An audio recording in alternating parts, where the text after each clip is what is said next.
the wise fool and the reluctant thief.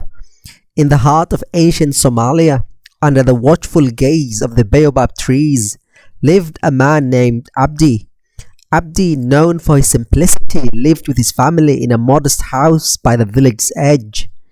His naivety was a source of concern and amusement to his neighbors, yet it stemmed from a life of hardship and loss that had taught him to see the good in all.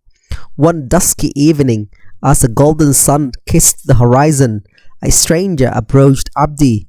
This man, called Abdul, was a thief, weary of his life of deceit and yearning for change. He said, "Do you live in that humble abode?" Abdul asked, gesturing towards Abdi's house. "Yes, I do," replied Abdi with a smile of warmth as the Somali sun. "Would you like to seek shelter for the night?" he said. Abdul, surprised by the offer, saw an opportunity and nodded. "Yes, please, of course," and added, "Indeed," with a sly grin on his face, "I am a very honest person."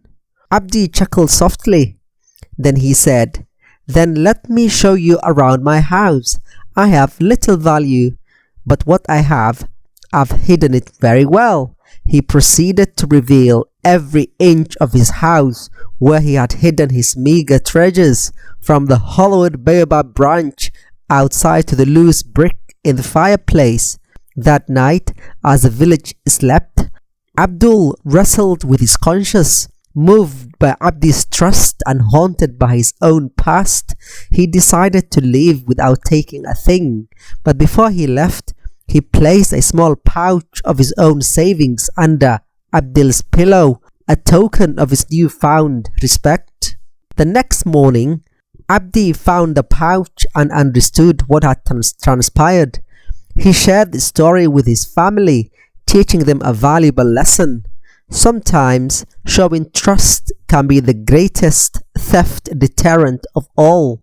Word of Abdi's peculiar wisdom and Abdul's change of heart spread throughout the village. The story became a testament to the power of kindness, trust, and the possibility of redemption.